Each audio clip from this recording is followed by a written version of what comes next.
proposer ce créneau pour vous présenter le projet Atlassi. Donc, Atlassi, c'est un PEPR. Voilà, ça fait partie des grands plans de financement qui ont été mis en œuvre dans le cadre de France 2030. Et l'objectif…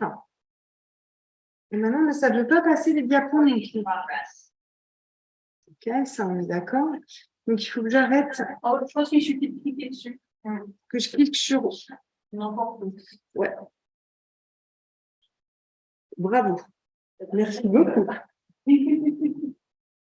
Pour revenir, donc le projet Atlassi, il est porté conjointement par Hugues Roscrolus, qui est au CNRS à l'INSB, à l'IBIN, INSB en termes de tutelle, enfin l'Institut en haut de la montagne Sainte-Geneviève, donc à l'École normale sup, et puis par Patrick Binker, qui est au CEA et qui est directeur du Génoscope.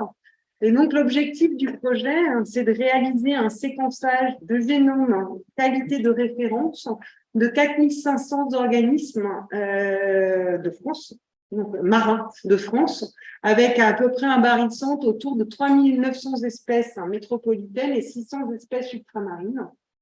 Et pour faire ça, il y a tout un volet aussi dédié au terrain et 11 missions qui sont programmées dans le cadre de ce projet pour aller récolter des organismes. Ce projet s'inscrit dans une continuité de grands projets de séquençage qui ont commencé au milieu des années 90 avec certains apogées du séquençage du génome humain 2001, un séquençage bien annoté qui a été republié il y a quelques années seulement, et puis toutes sortes d'organismes avec quand même un barycentre assez fort sur les vertébrés. Et au-delà de ces séquençages d'organismes individuels, on a aussi tout un essor de programmes de séquençage, notamment le programme de séquençage des vertébrés avec une cible à 70 000 espèces, mais aussi des séquençages beaucoup plus variés dans l'arbre du vivant. Ça, c'est l'objectif de DITOL, du Darwin Tree of Life, de séquencer 70 000 génomes d'espèces qui courent sur le territoire anglo-saxon, enfin, en tout cas en Angleterre et en Irlande. Et donc là, on est sur une très grande diversité de lignées phylogénétiques. Et vous avez sans doute aussi entendu parler du programme ERGA, parce qu'il y a eu un appel à candidature pour des espèces qui a dû circuler il y a un peu plus d'un an maintenant, qui est un programme européen dont l'objectif est de séquencer 200 000 génomes en Europe. Tout ça, ce sont des cibles. Donc, le projet Atlassi se veut être donc marin. La France a pris le parti de mettre le paquet sur les organismes marins, et ça, c'est vraiment en ligne avec la décennie des Nations Unies dédiée aux océans. Et pareil avec des initiatives européennes, notamment les initiatives Blue Cloud et Blue Economy. Donc ça, c'est vraiment sur l'aspect marin. Et puis, sur l'aspect génomique, Atlassi se veut être la contribution française au programme ERGA, dont je viens de vous parler, ce projet européen, et au niveau international, à l'échelle d'au-dessus, mais c'est ERGA qui est déjà la brique qui contribue au Earth Biogenome Project, donc appelé EBP dans le jargon. Donc, si on revient un petit peu sur pourquoi avoir mis ce paquet sur les organismes marins, la France, elle a la deuxième zone économique exclusive au monde au niveau de la surface, donc autour de la France métropolitaine, mais surtout une énorme emprise sur nos zones ultramarines. Et puis, d'un point de vue historique, ça fait plusieurs siècles, enfin plus d'un siècle en tout cas, que la France investit dans des infrastructures de recherche, et on en veut pour preuve une série de stations marines qui jalonnent tout le territoire et sur lequel on va s'appuyer dans ce projet Atlassi. Voilà, on a aussi des infrastructures qui sont regroupées en partie, donc les stations marines dans le cadre de MBRC France, Et puis, on a aussi pas mal de stations d'observation qui sont dans une infrastructure de recherche qui s'appelle ILICO. Moi, il y avait un chiffre que je ne connaissais pas. C'est 3800 chercheurs, ingénieurs qui travaillent, doctorants qui travaillent directement sur des questions liées à la biologie marine. Je n'avais pas le chiffre, j'ai trouvé que c'était quand même énorme. Et puis, bon, il y a évidemment des entreprises. Et enfin, il y a la question de nos écosystèmes marins qui sont sous pression. Il faut savoir qu'on est, en tout cas pour la France métropolitaine, à une latitude où on a un impact du changement global qui est fort. Et donc, il y a l'idée qu'il faut étudier nos organismes marins pour mieux les protéger.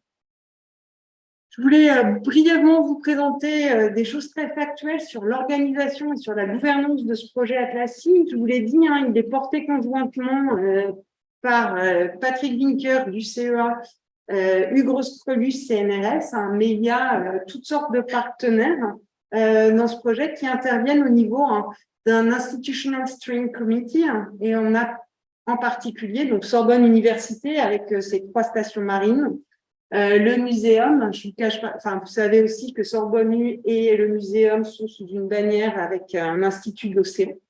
Nous avons Aix-Marseille Université et en particulier la station marine d'Angoum qui est partenaire. PSL est partenaire aussi, et nous avons Ifremer dans les partenaires institutionnels qui siègent donc à ce steering committee. On a d'autres partenaires qui ne siègent pas à ce steering committee. Parmi lesquels je voudrais mentionner l'IFB et Frangénomique pour les aspects vraiment bioinformatiques. Et pour ce qui nous concerne, nous, dans le projet que je vais coordonner, je vais vous en parler après, c'est surtout MRC France et les 3 stations marines de Sorbonne Université qui sont affiliées, qui sont regroupées dans MRC France. Et puis, la Fondation Tara Océan qui va aussi pouvoir contribuer aux récoltes. D'un point de vue organisationnel, donc le projet est séparé en 3. Alors, PC, c'est une terminologie purement PEPR, ça veut dire projet ciblé. Globalement, c'est comme des work packages, mais c'est tellement grand qu'en fait, chaque projet ciblé correspond à un projet ANR en tant que tel. Donc, on en a en fait 4 de ces projets ciblés. Un qui va s'intéresser à la coordination totale du projet, qu'on a appelé PC0, mais qui ne figure même pas sur ce schéma-là. Le premier projet ciblé va consister dans l'échantillonnage. On l'a renommé, il s'appelle DIVESEA, et c'est celui-là qui est porté par le muséum et que je coordonne. Je vous en parlerai plus en détail après. Ensuite, l'objectif de DIVESEA, c'est de fournir le matériel biologique au génoscope qui va s'occuper de séquencer les organismes. Ce deuxième brique, le deuxième chevron s'appelle SEQ-SI, SEQ, S-E-Q-SI. Et le dernier va s'attacher à analyser et distribuer à travers un portail Atlassi les génomes qui auront été produits. Et ce dernier s'appelle BITESEA. Donc ça, c'est vraiment pour les 3 briques. Et au-delà de ça, il y a 2 projets pilotes qui vont être menés. Je vais vous les présenter brièvement parce que je pense qu'ils vont peut-être intéresser certains d'entre vous. Le premier projet pilote a vocation d'étudier les voies métaboliques menant à des molécules d'intérêt. Et le deuxième s'intéresse à l'étude des espèces non indigènes, espèces envahissantes en particulier. Donc voilà pour les projets pilotes. Alors les projets pilotes commenceront à l'année 3 de ce projet. Oui, je ne l'ai pas dit, ça devait être écrit quelque part. Le projet commence cette année et dure 8 ans. Donc c'est censé nous amener à 2031. Voilà, ça fait des horizons un peu lointains. Donc là, ces appels à projets devraient paraître autour de 2026. C'est l'ANR qui va formuler des appels avec une partie de l'argent du PEPR qui va servir à alimenter la communauté scientifique. Donc, comme j'ai plutôt vous parlé en détail de ce qui va se passer dans DIVESEA, donc qui est le premier chevron que je vous ai montré et dont on a la responsabilité, enfin dont j'ai la responsabilité et qui est coordonné par le muséum. Donc, on l'a positionné au niveau de notre direction générale déléguée aux collections, parce que notre véritable objectif à nous, va être de faire une biobanque et c'est vraiment très en lien avec les collections. Donc, c'est un projet effectivement qui va être géré par les collections. Donc, les collections d'histoire naturelle, on en parle beaucoup en ce moment. On a une collection extrêmement riche avec des spécimens particulièrement emblématiques. Là, je vous ai mis un spécimen de Coraline de la Marque. Et puis, on a des collections, on fait des collections de tissus déjà depuis un certain temps. Alors, ces collections de tissus, elles ont eu surtout vocation de faire des projets de type barcode. Et donc là, il y a l'idée de changer d'échelle et de passer à des génomes complets de référence. Si on fait un focus sur les organismes marins, il y a à travers le monde à peu près 242 000 organismes marins qui ont été décrits. On en décrit encore environ 2700 espèces nouvelles par an. Et parmi ces 2700 espèces, il y en a 20% des espèces nouvelles qui proviennent des expéditions du muséum. Si on regarde un petit peu en termes de biodiversité, à quoi correspondent ces organismes marins, alors déjà, sur le territoire français métropolitain, ça c'est un chiffre qui m'a été communiqué par Florent Barnier de l'UAR Patrinat, qui a 13 600 espèces recensées sur notre territoire métropolitain. Et si on regarde à l'échelle, j'ai un doute, mondiale, là je suis à l'échelle mondiale, l'essentiel de cette biodiversité, elle est représentée par des animaux, une partie un peu plus faible, parce a priori, Chromis a été remis au bout du jour. C'est un terme que je n'utilisais plus. Bien qu'il y avait des six, c'est remis au bout du jour. Globalement, on est sur hétérocontophytes, raménopiles, etc. Et puis, une toute petite partie, une partie plus fine sur plantes, dans laquelle on va avoir tout ce qui est algues vertes, algues rouges. Et puis là, ils me l'ont mis avec un terme affreux de protozoa, mais ça, je suis désolée, c'est la classique de Patrinat. Ne me tapez pas sur les doigts, c'est celle qu'ils utilisent. Donc oui, ça, c'est les chiffres France, parce que je me souviens que le terme protozoa, c'est sur la liste des 13 600 espèces françaises, voilà, qui sont une quantité infime et qui correspondent à beaucoup de lignées de l'arbre de la vie. Et notre objectif est bien dans Atlassies d'aller s'intéresser à toutes ces lignées et pas seulement à une ou quelques lignées. Si on fait un zoom sur, pareil, Animalia, eh bien, on a trois grands groupes qui vont dominer en nombre la diversité, à savoir les annélides, les arthropodes et les mollusques. Je crois ces trois-là qui sont vraiment les majoritaires au niveau nombre. Et puis après, il y a les cordées aussi qui arrivent en bonne position. Puis après, je vous ai mis une longue liste à l'après-vert de lignées. Voilà, on a énormément de lignées dans les animaux et encore une fois, notre objectif est bien d'aller s'attaquer aussi à l'ensemble de cette diversité et non pas uniquement à la branche des vertébrés, par exemple. Donc voilà pour, j'ai envie de dire, l'emprise taxonomique que l'on a dans le projet. Pareil, d'un point de vue purement factuel, on a découpé notre projet de manière assez classique, un work package, avec un work package évidemment dédié au management de projet. Le premier qui est aussi sur la coordination technique, qui nous occupe beaucoup en ce moment, parce qu'on est en train de rédiger nos standards operating procedures, qui sont, j'ai envie de dire, l'étape préalable à tout commencement de projet. On est aussi en train de regarder toute la conformité réglementaire pour aller récolter des spécimens. Donc, on est en train de mettre ça en place. Et une fois que ça sera en place, on devrait être en capacité de pouvoir commencer le séquençage. Et donc, de là, on a vraiment deux sources principales d'organismes. On va avoir des organismes en culture qui constituent en tant que tel un work package et puis un autre work package qui sera dédié à aller chercher in situ sur le terrain les spécimens. Et enfin, je pense que c'est vraiment un des points et un des verrous auxquels on va devoir faire face dans le cadre de ce projet, c'est d'arriver à mettre des noms justes à côté, en face des organismes que l'on va récolter. Et donc, on a un work package entier dédié à la taxonomie et j'espère vraiment que ce projet va permettre de pouvoir aussi transférer les connaissances, les savoir-faire, les compétences de taxonomie à travers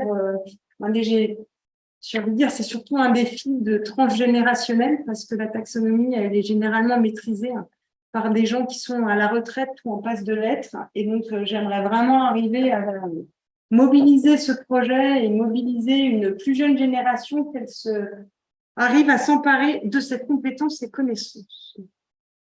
Voilà, donc pour les organismes en culture, on a à peu près 500 espèces aujourd'hui, notamment dans la culture, dans la Roscoff Culture Collection, qui proviennent de la zone économique exclusive française. Dans le cadre du projet, l'idée est d'en récolter à peu près 500 autres. Donc, on aurait à peu près 1000 organismes qui proviennent de culture.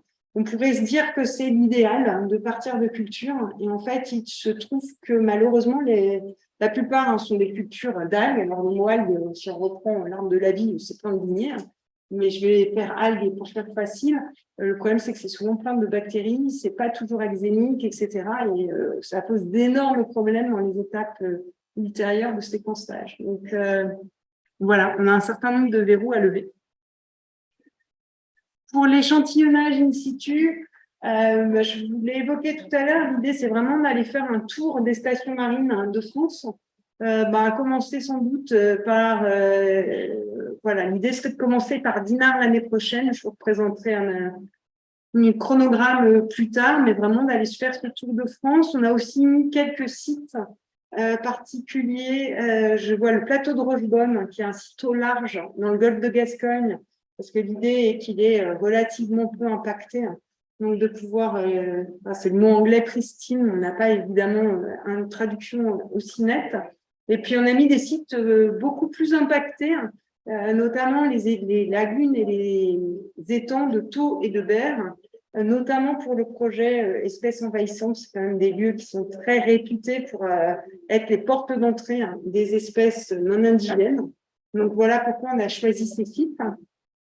Et au-delà du territoire métropolitain, il y a par exemple des territoires ultramarins qui ont été ciblés dans le projet.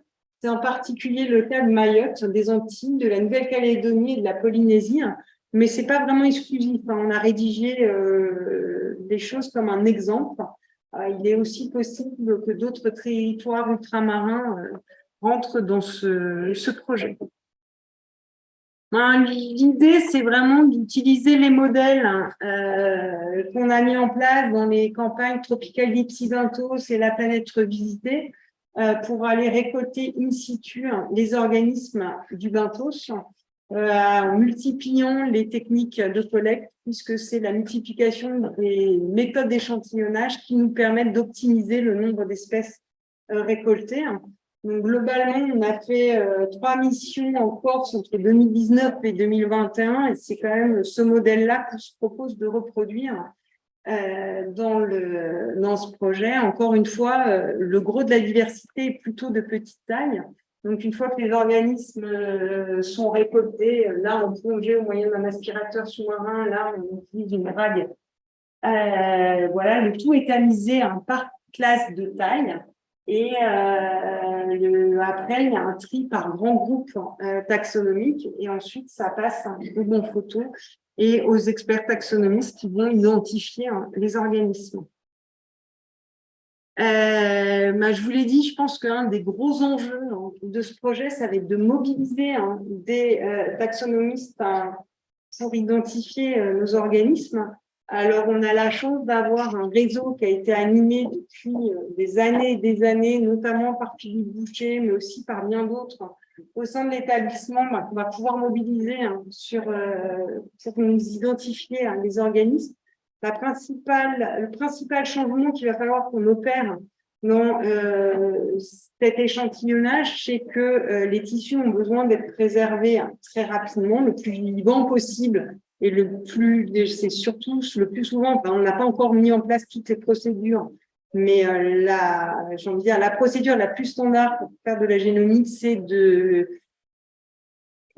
préserver à moins 80 ou en plus froid encore un azote liquide les échantillons. Donc, l'idée, ça va être vraiment de maintenir une chaîne grand froid.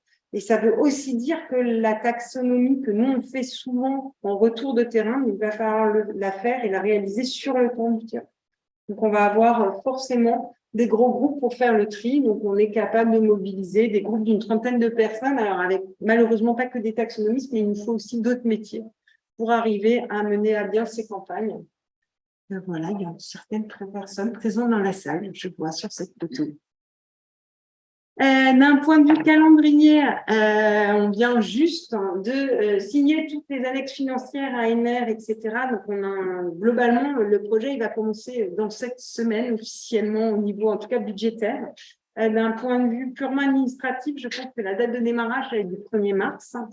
Les campagnes, donc, cette année, va vraiment être dédiée à mettre au point tout ce qui est standard, enfin, tout ce qui est protocole, procédure, et conformité réglementaire. L'idée est de commencer l'échantillonnage et de se faire un petit peu la main sur une campagne qu'on a financée par ailleurs, qui aura lieu dans le golfe du Lion à l'automne, du 25 septembre au 9 octobre. On va sans doute avoir des gens du Génoscope qui vont venir et l'idée, c'est de discuter ensemble, de voir les verrous pour être en état de marche en 2024. Les campagnes qui sont entièrement dédiées à Classy, je les ai fait apparaître en bleu sur les stations marines. Pour le moment, on les envisage plutôt sur le mois de juin pour ne pas, enfin, c'est un espèce de compromis avec une fenêtre météo qui devrait être à peu près correcte sans être en plein dans la saison touristique. C'est à négocier, je pense, au cas par cas et à repositionner peut-être dans un calendrier pour avoir une couverture parce qu'on a des organismes qui sont saisonniers. Donc, on verra si on bouge en fin de projet à un autre moment.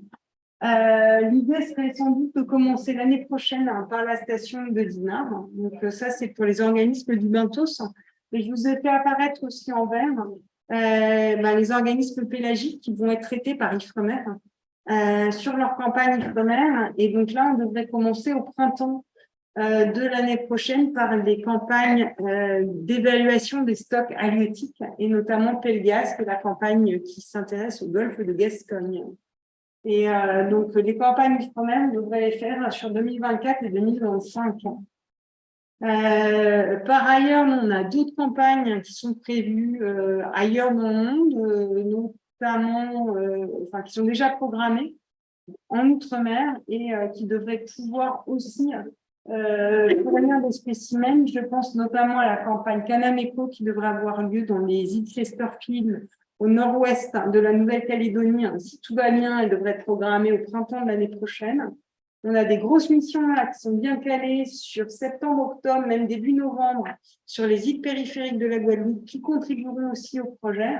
Mais globalement, le projet finance les campagnes en France métropolitaine et tous les spécimens venant d'outre-marins sont financés par ailleurs. Et on ne reprend sur les crédits d'AFSI que ce qui est le plus lié au projet. Donc voilà, nous, on a pour objectif de réaliser une collection de spécimens pour Atlassi. On va, je vous l'ai dit, dans le côté gérer du stockage grand format, gérer la base de données. Et nous, ce qu'on doit faire surtout, c'est de fournir les tubes au Génoscope qui réalise le séquençage. Voilà, je peux m'en tenir là si vous voulez. Sinon, je peux vous parler des organismes difficiles à séquencer et des verrous qu'on envisage. C'est comme vous voulez. On lance les verrous et les difficultés auxquelles on a un petit peu peur. Donc, vraiment, l'idée là du projet Atlassi, c'est de faire des génomes de haute qualité à l'échelle des chromosomes. Donc, ça, pour le faire, ce sont des technologies de longue lecture, en particulier pour le moment, la technologie qui est envisagée, c'est de l'IC. Et donc, ça implique d'avoir vraiment des tissus qui soient particulièrement bien prélevés. Et puis, il n'y aura pas que du séquençage de l'ADN, et il y aura aussi du séquençage de l'ARN pour pouvoir faire les annotations. Pour nous, ça veut dire qu'il va falloir prélever des quantités de tissus et éventuellement, voilà, si on est sur des petits organismes, ça peut être l'organisme entier qui sert au séquençage d'ARN. Si on est sur des gros poissons, il va falloir trouver et pouler un certain nombre de tissus pour avoir une représentation de tous les ARN qui vont s'exprimer dans la cellule. Donc, voilà un petit peu le genre de protocole qu'on est en train et de procédure qu'on est en train de sur lesquels on est en train de discuter. Pareil, hein, je voulais montrer sur les organismes qui ont été séquencés, c'est essentiellement quand même encore soit des organismes avec des tailles de génome très modérées, soit des organismes, soit des vertébrés. Donc là, on va se retrouver face à la diversité de l'arbre du vivant. Et donc, il va falloir qu'on lève un certain nombre de verrous, notamment sur tout ce qui est extraction d'ADN. Vous savez aussi bien que moi, dans cet établissement, chaque organisme décomposé au-delà de la cellule qui lui sont propres et qui posent toutes sortes de problèmes à l'extraction. Donc, il va falloir mettre au point des protocoles d'extraction qui, à mon avis, vont être très taxon-dépendants. Et puis, malheureusement, tous les génomes ne sont pas proches du génome type, défini comme autour de 1 gigabase, peu hétérozygote et avec une quantité d'ADN suffisante. L'essentiel de cette biodiversité marine elle est plutôt plus petite que 2 mm. Donc, pour le moment, les génomes, ça se fait plutôt sur des organismes du centimètre et plus. Donc, on va avoir vraiment un problème de taille. Dans tous les sens du terme. Et voilà, donc il va falloir qu'on lève ça. Tous les organismes ne sont pas cultivables. Donc, il va falloir aussi qu'on trouve soit des nouvelles techniques pour arriver à mettre en culture des organismes qui n'étaient pas cultivables aujourd'hui ou à vraiment arriver à baisser sur les quantités de départ et d'imaginer partir de beaucoup moins de matières premières. Les organismes ne vivent pas tout seuls. Hein. Nous avons des interactions avec nos organismes. Les coraux sont par définition des interactions. Les algues, pareil, vivent souvent associées avec des champignons, avec des bactéries, avec toutes sortes de choses. Pareil, les animaux, on a des tractus digestifs, on a pas mal de choses qui peuvent venir polluer. Donc tout ça, il va falloir qu'on arrive à trouver des solutions. Il y a aussi des questions de taille de génome. On a des organismes dans les organismes marins, les dinoflagellés en particulier, qui ont la réputation d'avoir des génomes absolument gigantesques. Là, on va aussi avoir un problème de coût parce que séquencer sur les profondeurs que l'on veut pour assembler au niveau chromosomique, ça implique des coûts de séquençage importants. Et puis, qu'est-ce qu'une espèce? Ça reste des vraies questions, sachant qu'on va avoir à faire face à des phénomènes d'hybridation, à des phénomènes de polyploïdie. En fait, l'évolution en train de se faire et en train de s'écrire.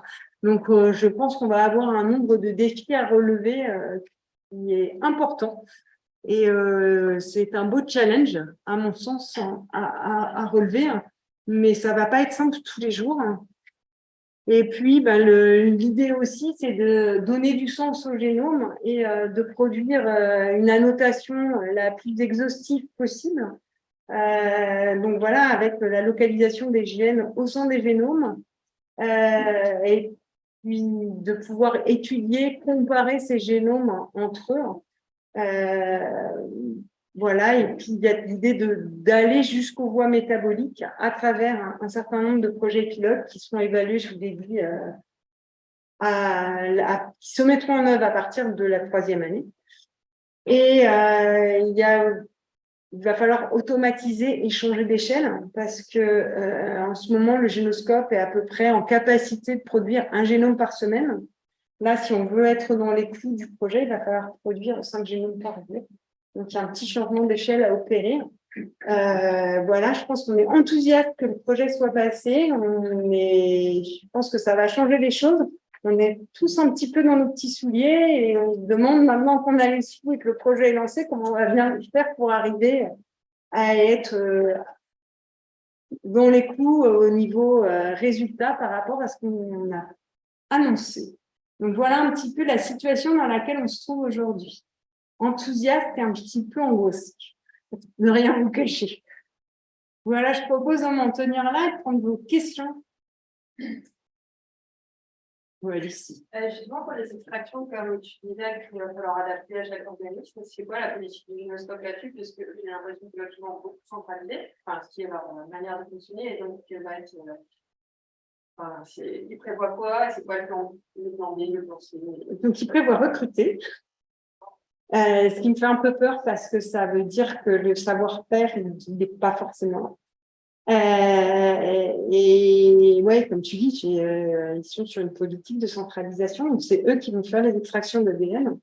Et je pense qu'ils sont en train de prendre la mesure de la complexité de la tâche. Donc, je n'ai pas de solution. Donc, ce qu'on essaye, par contre, il y a vraiment une très belle entente entre tous les partenaires du projet. Je pense qu'on va le reconstruire avec les partenaires de DIFC et qui connaissent leurs organismes. Et qui, globalement, même si on n'a pas fait du génome complet, la petite coupe de perlimpinpin qui fait que les polysaccharides, je pense que tu te souviens de ces jolies choses qui, voilà, ou n'importe quel, enfin voilà, qui connaissent ce qu'il y a à l'extérieur de leurs cellules ou à l'intérieur de leurs cellules et la petite de perlimpinpin qui va bien. L'idée, c'est, je pense que ça va se construire dans un dialogue. Mais ouais, pour moi, ça va être une des grosses difficultés qu'on va devoir surmonter, ouais, c'est le protocole d'extraction. Marc, j'ai vu la main se lever. C'est partie du programme qui va être spécifique au séquençage du génome des organismes. Alors, ouais, je pousse vachement là-dessus, enfin, organelle, enfin, oui, organique. Oui, l'idée, c'est, bon, eux, ça les intéresse pas beaucoup. C'est clairement pas la cible affichée du projet, mais On prend une approche particulière, sinon ça ne va pas sortir. Sur les profondeurs de séquençage qui sont envisagées, on devrait être complètement en capacité de reconstituer les organelles, enfin mitochondries et puis plastes, quand il y a des plastes, on les assemble sur du shotgun. Donc là, de toute façon, il y aura du shotgun de fait très rapidement. Et on est parvenu là-dessus, mais bon, le problème taxonomique, aujourd'hui, on le résout principalement au moyen de la taxinomie moléculaire. Et donc, ce qu'on a envisagé comme protocole aujourd'hui, au début, ils voulaient faire du barcode avec des amorces, etc. Et en fait, c'est encore pire que l'extraction d'ADN. Là, les paires d'amorces à mettre, ils sont encore plus d'organismes dépendants que les protocoles d'extraction d'ADN. Et donc, finalement, on a fini par négocier de partir sur du shotgun ou sur un run d'Illumina assez simple au départ. Donc, ils ont besoin, eux, de toutes les façons pour assembler. Et ça serait sur cet assemblage-là qu'on vérifierait l'assignation taxonomique. Et là-dessus, on est complètement capable de reconstruire les organelles. Donc non, là, je suis pas inquiète sur le fait de produire les génomes mitochondriaux et chloroplastiques, on devrait être en capacité. Après, je sais moins si on est sur des dinoflagellés, qu'on a des nucléomorphes, etc. J'ai jamais bossé dessus. Cela faut peut-être plus les cibler. Là, je le maîtrise pas. Mais sur mitochondries et plastes, on sera capable de le faire. Il y a des nucléomorphes. Ah ouais, ben voilà. Après, je pense que de toute façon, les données elles seront disponibles. Avec la profondeur de séquençage, on devrait être en capacité d'aller les chercher. Je ne sais pas s'ils sont assemblés de manière certaine par le projet, mais il y aura forcément moyen d'aller les chercher et d'aller les assembler dans les données. Je ne dis pas bosser avec les nucléaires, donc je ne m'avance pas, je ne sais pas comment c'est. Oui, Irène. Pour les espèces du Bentos, c'est pas plongeur pour échantillonner, c'est en profondeur. Non, on va échantillonner, on va mettre en œuvre ce qu'on met en œuvre d'habitude, c'est-à-dire toutes les techniques d'échantillonnage, donc plonger jusqu'à 100 mètres maintenant, et puis des engins non, on met des engins à moins de 100 mètres aussi, on met des engins généralement entre 50 et 1000 mètres. De toutes les façons, sur zone métropolitaine française, le point le plus profond de la ZEE, il est à 1900 mètres.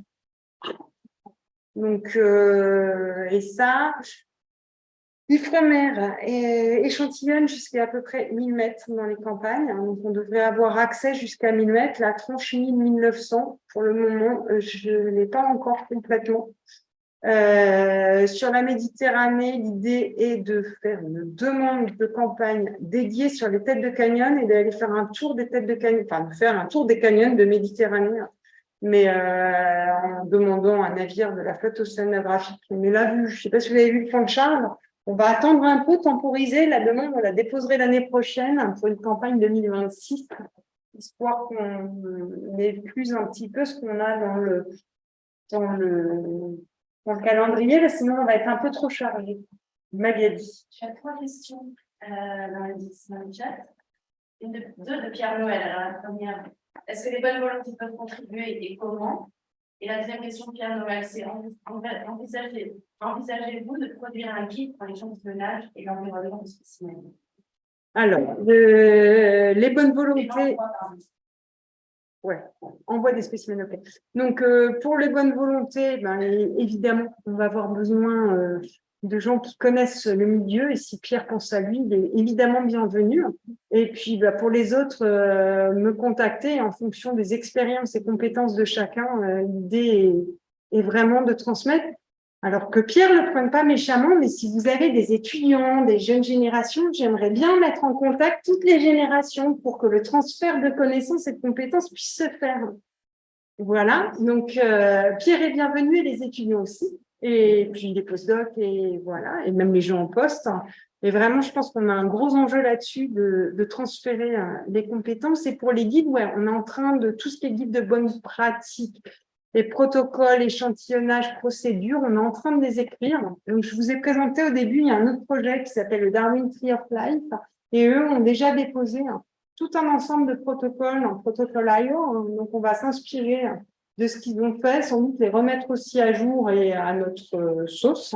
Mais c'est ce qu'on est en train de faire en ce moment. C'est pour ça qu'on n'est pas passé en phase de séquençage, c'est parce qu'on met en place ces procédures. Et puis, mine de rien, on a tout l'aspect réglementaire. Tant qu'on n'a pas géré l'aspect réglementaire, techniquement, on ne peut pas aller sur le terrain pour récolter des spécimens.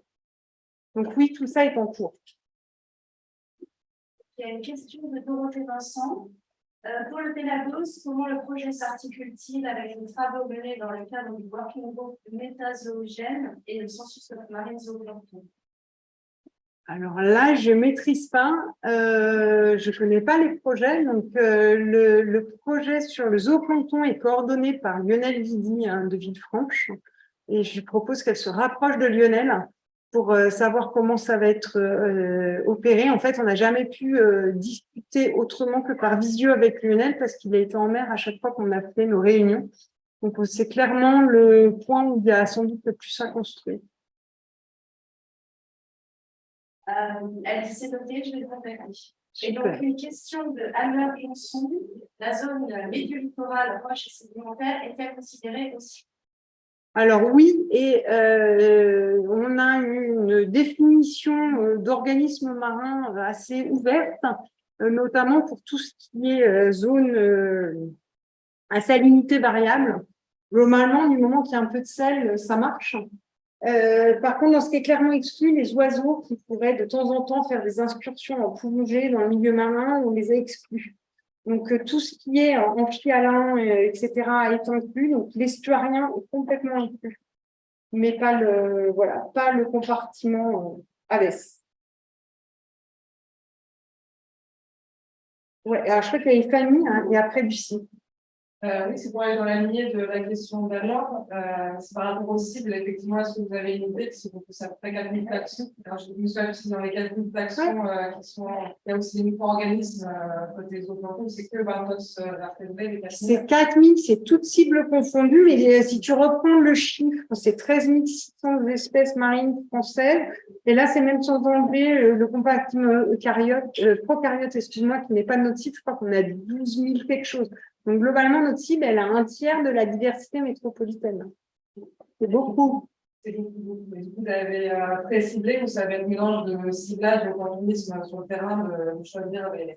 Alors, moi, je pêche pour que ce soit ce qu'on récolte, parce que sinon, on ne va pas arriver aux chiffres. Oui, bien sûr. Donc, sachant que les Anglais, ils ont quand même déjà commencé il y a un bout de temps et que tout ce qui était de grande taille, facile à échantillonner, sans enjeu de taxinomie, c'est fait. Voilà. Donc, globalement, on en dur. Donc, ça va vraiment être au gré des récoltes. Même, enfin, je trouve que d'un point de vue éthique, on est obligé de mettre en œuvre des engins pour aller récolter les organismes. Je me sentirais assez mal à l'aise si je ne mettais pas. La quantité que vous allez récolter, en fait, spécifiques des taxons. Et du coup, en fait, c'est votre vision là en labo, à la chaîne, des chaînes de labo, que vous allez dire possiblement oui ou non, la taille toxique, etc. Ou c'est plutôt comme ça que ça va être. C'est des plus- chaînes. Alors, en fait, il y a une procédure qui est en train de se mettre en place. Il y a un comité de sélection des espèces qui existe. C'est ce comité de sélection des espèces qui valide le passage au séquençage.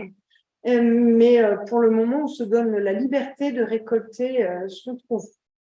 Voilà. Et c'est plutôt en fin de projet où on envisage d'aller chercher spécifiquement des taxons qu'on n'aurait pas trouvés.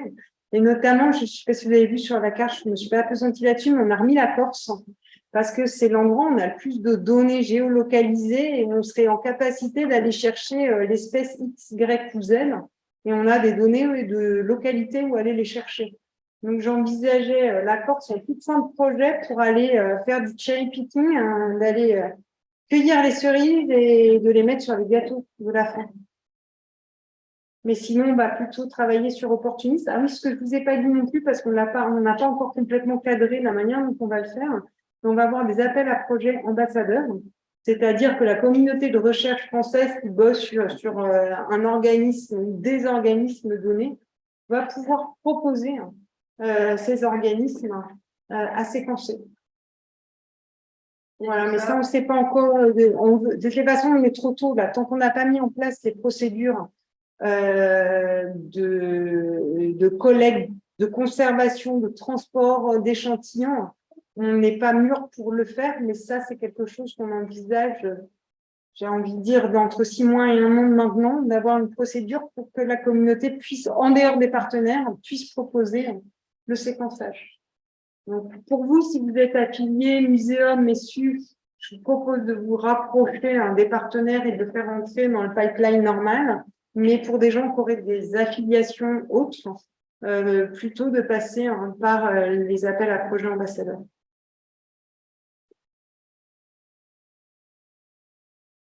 Pour nous, la partie annotation. Ah oui, excuse-moi. Parce qu'après, on fera le c'est toujours sur la partie échantillonnage. Effectivement, en fait, pour moi, c'était pas clair quelle est la part, peut-être que c'est pas dit clairement, mais toi, quel est ton ressenti sur la part de risque qui peut être prise? Parce qu'on va 4500 ou 4600, c'est le chiffre, et donc il y a ceux qui vont super bien marcher, on a déjà beaucoup de matériel, on voit que ça marche bien, et tu penses qu'ils vont accepter qu'il y ait quoi, 10%, on peut proposer plus original, il va falloir travailler l'extraction, il va falloir travailler les choses de manière plus concrète, et comme, ouais, j'ai changé de la deuxième question qui est, pour revenir à la face. Et parce que là, tu as parlé des choses qui allaient être échantillonnées, mais donc, est-ce que dans cette partie P1 que tu coordonnes, il y a aussi des moyens pour la mise en culture, travailler sur la mise en culture et des cultures? Ok, donc les cultures, elles sont envisagées fortement dans les stations marines. Avec tout ce qui est plutôt algues sur Roscope et ce qui n'est pas algues, ce qui n'est pas photosynthétique, c'est essentiellement dinars, concarneaux, banyuls qui se sont positionnés sur ces aspects de mise au point et de mise en élevage de nouveaux organismes. Mais à quel point on peut proposer quand même ou demander, il y a des... Oui, ça peut être proposé. Après, il y a des moyens qui ont été dévolus, j'ai plus les chiffres exactement, mais il y a... Au muséum aussi, c'est plus sur... Au muséum, oui, sur les stations d'Inard et Concarneau, ouais. Mais sur les stations. Parce que sincèrement, déjà cultiver avec de l'eau de mer naturelle, c'est un sacré défi. Le faire en eau de mer artificielle, c'est encore plus compliqué. Et puis, d'un point de vue purement factuel de locaux à mobiliser, c'est plus facile sur les stations. Donc oui, il y a des moyens. Sur les 2 stations, Concarneau a un projet d'extension et qui devrait sortir de terre sur lequel il y a pas mal de moyens mis sur des élevages. Et Dinard a déjà des moyens d'élevage importants. Et il y avait 2 aspects dans tes questions. Ton avis, ah oui, sur quel pourcentage on va mettre. Mais globalement, on n'arrivera jamais au chiffre qu'on a mis si on ne met pas un effort considérable à lever ces verrous. Donc, ce n'est pas 10%. Pour moi, il y en a plus de 50%. globalement, les vertébrés, on est à peu près à 800 espèces de poissons. Là, si tant est qu'on ait le droit de prononcer ce mot-là. Dans le Skifremer, dans les campagnes halieutiques. Donc ça, je pense que globalement, c'est pas non plus compliqué, hein, ça va faire du chiffre. Je pense que ce qui vient des cultures, c'est le gros enjeu, c'est les contaminations bactériennes, c'est ça qui va poser le plus gros souci. Et ça reste quand même un lot relativement homogène de culture, qui est aussi autour de 800, mais le reste, il va falloir qu'on se retrousse les manches, quoi, vraiment. Donc, l'anglais, je pense que c'est plus de 50% qui va être compliqué. Et donc, ouais, pour les développements, enfin, je me disais, c'était. Ouais, non, mais je comprends par exemple qu'il y aura la simulation transcriptonique à augmenter, plein de choses comme ça, quoi. Enfin, pas que transcriptonique, mais pas de. C'est pour savoir, dans le PC1, est-ce qu'il y a. Voilà, moi, je n'ai pas le moyen dans le PC1 pour faire ça. Hein. C'est le PC2. C'est le PC2 qui doit faire ça. Oui, mais non, mais je parle. Ouais, mais la maison de concours, par exemple, et ça, c'est PC1. Ouais. Et même l'isolation, c'est bien. Ouais. Pardon, c'est moi, je suis Ouais, et donc, du coup, dans PC2, est-ce qu'il y a une personne qui chapeaute? Le PC2, ouais, c'est Jean-Marc Corry. Ok. Et le PC3, c'est Erwan Corr. Ok.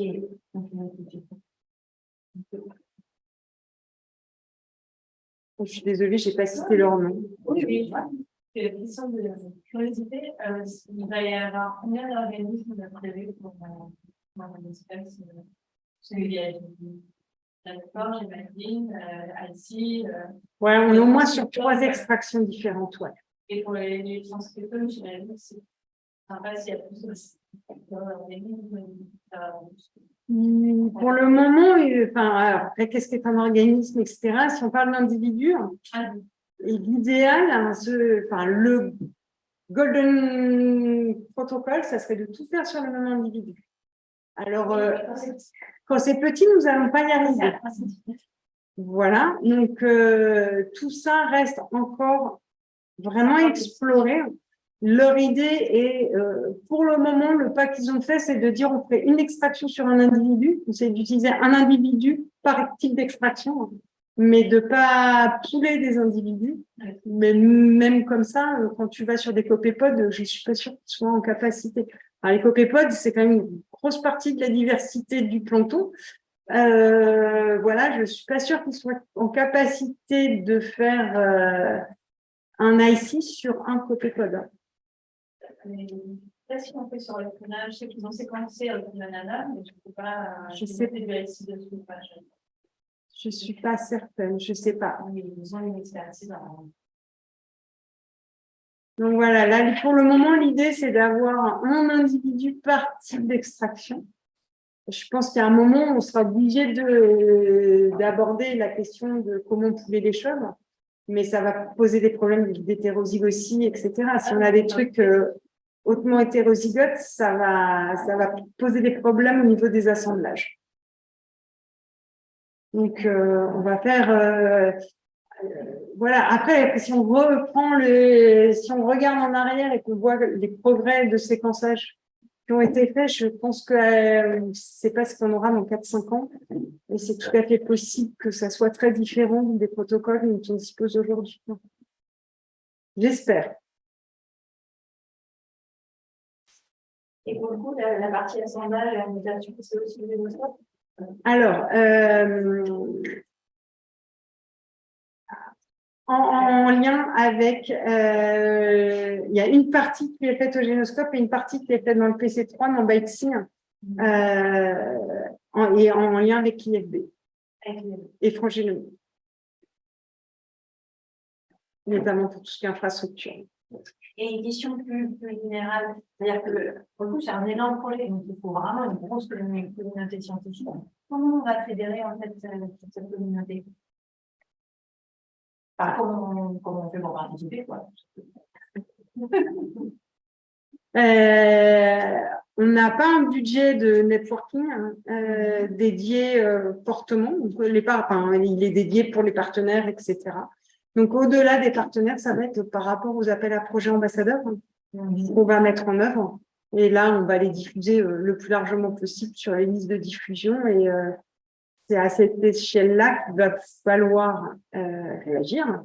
Et après, voilà, c'est aussi pour ça que je fais des séminaires aujourd'hui. C'est parce que voilà, il faut qu'on en parle. Et l'idée, c'est quand même que ce genre de projet puisse alimenter assez largement la communauté française qui travaille soit en génomique, soit sur ces organismes, quoi.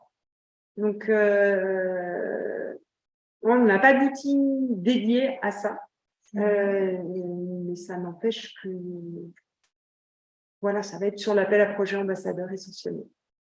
Et l'appel à projet ambassadeur, c'est pour travailler sur une espèce de données. Plusieurs, ouais. Plusieurs, ouais. Toi, tu étais plus intéressée sur l'aval. Moi, c'est plus sur le côté méthodo, etc., sur la notation.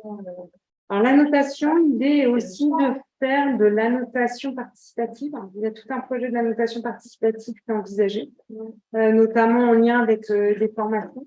Et sur tous les aspects de formation, par contre, il y a des écoles d'été aussi qui sont prévues sur cet aspect annotation et assemblage et annotation.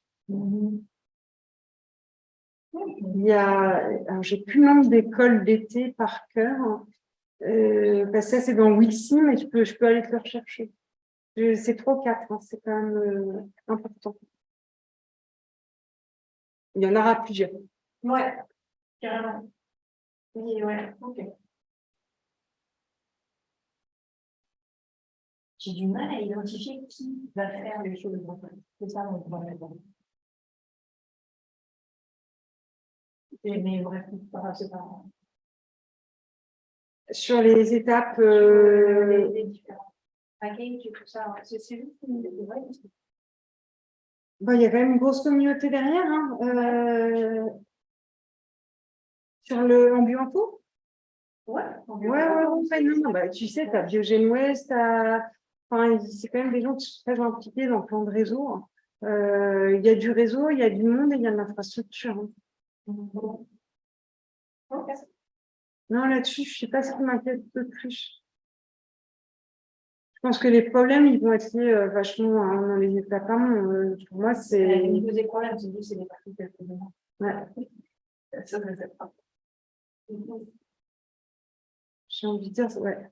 Marc. Est-ce qu'il y a pour les gens qui ont déjà des échantillons, qui pourraient fournir des échantillons, maintenant, ils attendent que toutes les collectes soient faites? Oui, là pour le moment, on n'est pas prêt à séquencer. Hein. Il faut que les protocoles soient validés, etc. Donc, tant que les protocoles ne sont pas validés, si ce sont des cultures, on maintient les cultures, éventuellement faire un backup, donc en flash freezing, donc de mettre l'échantillon dans de l'azote liquide et après le conditionner et le maintien dans un -80. Dans un congélateur à -80, c'est au cas où la culture. Le matériel, il faut stocker, c'est un peu le problème. C'est ce qu'on est en train de mettre en œuvre. Tant que ça, on n'est pas arrivé à mettre des protocoles, on est un peu trop tôt pour le dire. C'est qui est responsable du World Package 2, justement?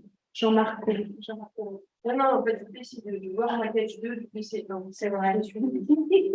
Excuse-moi, bravo. Ouais. C'est Stéphanie. Les gens qui font des t-shirts, parce que c'est plus facile d'avoir du matériel à plus de 100 comme ça. Exactement. Donc, c'est Stéphanie Bertrand et Yann Probert. Ok.